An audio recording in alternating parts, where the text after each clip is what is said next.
ಏನು ಬೆಟ್ಟ ಕುಸಿತ ಆಗಿರ್ತಕ್ಕಂಥದ್ದು, ಭೂ ಕುಸಿತ ಆಗಿರ್ತಕ್ಕಂಥದ್ದು ಬೆಳಗಿನಿಂದ ಏನು ಕಳೆದ 2 ದಿನದಿಂದ ನಿರಂತರವಾಗಿ ಕಾರ್ಯಾಚರಣೆಯನ್ನ ಮಾಡ್ತಾ ಇದ್ದಾರೆ. ಈಗಾಗಲೇ ಬೆಳಗ್ಗೆ ನಮಗೆ ಇಲ್ಲಿವರೆಗೂ ಬಂದಿರತಕ್ಕಂಥ ಮಾಹಿತಿ ಸುಮಾರು 271 ಜನ ಮೃತಪಟ್ಟಿರ್ತಕ್ಕಂಥ ಮಾಹಿತಿಯನ್ನ ಇವತ್ತು ಮಾಧ್ಯಮದಲ್ಲಿ ನಾವೆಲ್ಲರೂ ಕಲೆ ಹಾಕಿದ್ದೇವೆ. ಬಹುಶಃ ಇವತ್ತೇನು ಈ ಗ್ರಾಮದಲ್ಲಿ ವಿಶೇಷವಾಗಿ ಎಲ್ಲ ಲೀಲಾವತಿ ಅಂತಕ್ಕಂಥವ್ರು 55 ವರ್ಷದ ಮಹಿಳೆ ಜೊತೆಯಲ್ಲಿ ಮತ್ತೊಬ್ಬ 2.5 ವರ್ಷದ ಬಾಲಕ ನಿಹಾಲ್ ಅಂತಕ್ಕಂಥ ಹುಡುಗ 2.5 ವರ್ಷದ ಬಾಲಕ ಮೃತಪಟ್ಟಿರ್ತಕ್ಕಂಥದ್ದು ಈಗಾಗಲೇ ವಿಷಯ ಏನು ಕೇಳ್ಪಟ್ಟಿದ್ದೇನೆ. ಅವರ ಕುಟುಂಬಸ್ಥರು, ಅವರ ಮಗಳು ಲೀಲಮ್ಮನವರ ಮಗಳು ಈಗ ತಾನೇ ತಾವೆಲ್ಲ ನೋಡಿದ್ರಿ. ಬಹಳ ಅತ್ಯಂತ ಇವತ್ತು ಏನೋ ಒಂದು ಗೆಸ್ಟ್ ಲೆಕ್ಚರರ್ ಆಗಿ ಕೆಲಸ ಮಾಡ್ತಾ ಇದ್ದಾರೆ ಹೆಣ್ಮಗಳು.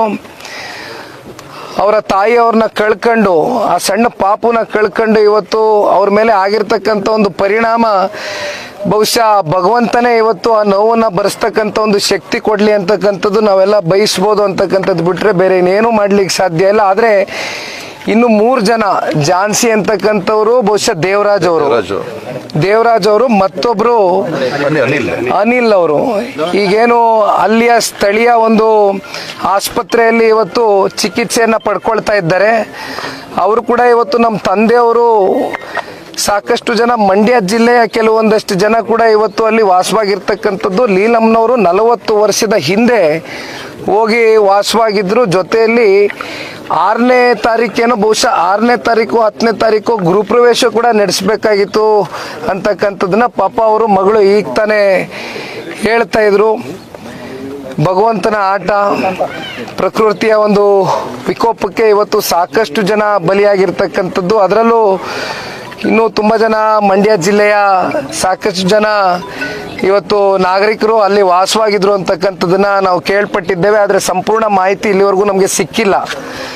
ತಂದೆಯವರು ಕೂಡ ಇವಾಗ ನೇರವಾಗಿ ಸಂಪರ್ಕದಲ್ಲಿದ್ದಾರೆ. ಕಾರ್ಯಾಚರಣೆ ನಡೀತಾ ಇದೆ. ಯಾವ ರೀತಿ ಆ 3 ಜನನ ಇವತ್ತು ಇಲ್ಲಿ ಕರೆ ತರಬೇಕು ಅಂತಕ್ಕಂಥದ್ದನ್ನ ಅವರ ಕುಟುಂಬಸ್ಥರು ಇವತ್ತು ನಮಗೆ ಹೇಳಿದ್ದಾರೆ. ಆ ಕೆಲಸವನ್ನು ಕೂಡ ನಾವು ಮಾಡ್ತೇವೆ ಅಂತಕ್ಕಂಥದ್ದನ್ನ ಈ ಸಂದರ್ಭದಲ್ಲಿ ಹೇಳ್ಬೋದು. ಬಿಟ್ರೆ ಭಗವಂತ ಇವತ್ತು ನೋವನ್ನ ಭರಿಸ್ತಕ್ಕಂಥ ಒಂದು ಶಕ್ತಿ ಆ ಕುಟುಂಬಕ್ಕೆ ನೀಡಲಿ ಅಂತಕ್ಕಂಥದ್ದು ನಾವೆಲ್ಲ ಪ್ರಾರ್ಥನೆ ಮಾಡ್ತೇವೆ. ಸರ್, ಹಲವು ಕಡೆ ಕೂಡ ಈಗ ಕುಮಾರಸ್ವಾಮಿ ಅವರು ಹೇಳಿದರೆ ರಾಜ್ಯ ಸರ್ಕಾರ ಕೂಡ ಎಚ್ಚರಿಕೆಯಿಂದ ಇರಬೇಕು, ಬೆಟ್ಟ ಕುಸಿತಗಳು ಮತ್ತೆ ಆಗ್ತವೆ ಅಂತ. ಇದ್ರ ಬಗ್ಗೆ ರಾಜ್ಯ ಸರ್ಕಾರಕ್ಕೆ ಈಗಾಗಲೇ ವಯೋಮಾನ ಇಲಾಖೆ ವರದಿಯನ್ನು ನೀಡಿದ್ದಾರೆ. ಕನಿಷ್ಠ ಪಕ್ಷ ಇನ್ನೊಂದು ವಾರ 10 ದಿನಗಳ ಕಾಲ ರೆಡ್ ಅಲರ್ಟ್ನ ಈಗಾಗಲೇ ಕೊಟ್ಟಿರ್ತಕ್ಕಂಥದ್ದು. ನಿನ್ನೆ ದಿನ ಮಾನ್ಯ ಗೃಹ ಸಚಿವರು ಕೂಡ ಕೇರಳದಲ್ಲಿ ಈ ರೀತಿ ಒಂದು ಅಪಘಾತ ಆಗ್ಬೋದು, ಈ ರೀತಿ ದುರಂತ ಆಗ್ಬೋದು ಅಂತಕ್ಕಂಥ ಒಂದು ಮುನ್ನೆಚ್ಚರಿಕೆಯನ್ನು ಕೊಟ್ಟಿದ್ರು. ಇದಕ್ಕೆ ಪೂರಕವಾಗಿ ಎಲ್ಲ ರೀತಿಯಾದಂಥ ಒಂದು ಪ್ರಿಕಾಷನರಿ ಮೆಷರ್ಸ್ನ ತಗೊಳ್ಳಿ ಅಂತಕ್ಕಂಥದ್ದು ರಾಜ್ಯ ಸರ್ಕಾರಕ್ಕೆ ಕೇರಳದಲ್ಲಿ ಕೂಡ ಗೃಹ ಸಚಿವರು ಒಂದು ಮನವಿಯನ್ನ ಮಾಡಿದ್ರು. ಅದೇ ರೀತಿ ಇವತ್ತು ನಮ್ಮ ರಾಜ್ಯದಲ್ಲೂ ಕೂಡ ಸುಮಾರು 10-12 ಜಿಲ್ಲೆಗಳಲ್ಲಿ ಈಗಾಗಲೇ ದೊಡ್ಡ ಮಟ್ಟದಲ್ಲಿ ಪ್ರವಾಹ ಆಗಿರ್ತಕ್ಕಂಥದ್ದು, ಜಲವೃತ ಆಗಿರ್ತಕ್ಕಂಥದ್ದನ್ನ ಇವತ್ತು ನಾವೇನು ಕಾಣ್ತಾ ಇದ್ದೇವೆ. ಬಹುಶಃ ಇಂಥ ಒಂದು ಸನ್ನಿವೇಶದಲ್ಲಿ ಇವತ್ತು ಏನು ಆ ಒಂದು ಭಗವಂತನ ಆಟ ಇವತ್ತು ನಾವು ಕಾಣ್ತಾ ಇದ್ದೇವೆ. ಇದು ಯಾರ ಕೈನಲ್ಲೂ ಇಲ್ಲ. ಆದರೆ ಎಲ್ಲ ರೀತಿಯಾದಂಥ ಇಲ್ಲೂ ಕೂಡ ರಾಜ್ಯ ಸರ್ಕಾರ ಒಂದು ಪ್ರಿಕಾಷನರಿ ಮೆಷರ್ಸ್ ತಗೊಳ್ಳುವ ಮೂಲಕ ಇವತ್ತು ಯಾವುದೇ ಒಂದು ಜೀವ ನಷ್ಟ ಆಗಲಿ ಅಥವಾ ನಮಗೆ ಆಸ್ತಿಗಳ ಹಾನಿ ಆಗಲಿ, ಜಾನುವಾರುಗಳ ಒಂದು ಹಾನಿ ಆಗಲಿ ಆಗದೆ ಇರತಕ್ಕಂಥ ನಿಟ್ಟಿನಲ್ಲಿ ಸರ್ಕಾರ ಕೂಡ ಮುನ್ನೆಚ್ಚರಿಕೆಯನ್ನು ವಹಿಸಬೇಕು ಅಂತಕ್ಕಂಥದ್ದು ಈ ಸಂದರ್ಭದಲ್ಲಿ ನಾವೆಲ್ಲರೂ ಕೋರ್ಕೊಳ್ತೇವೆ.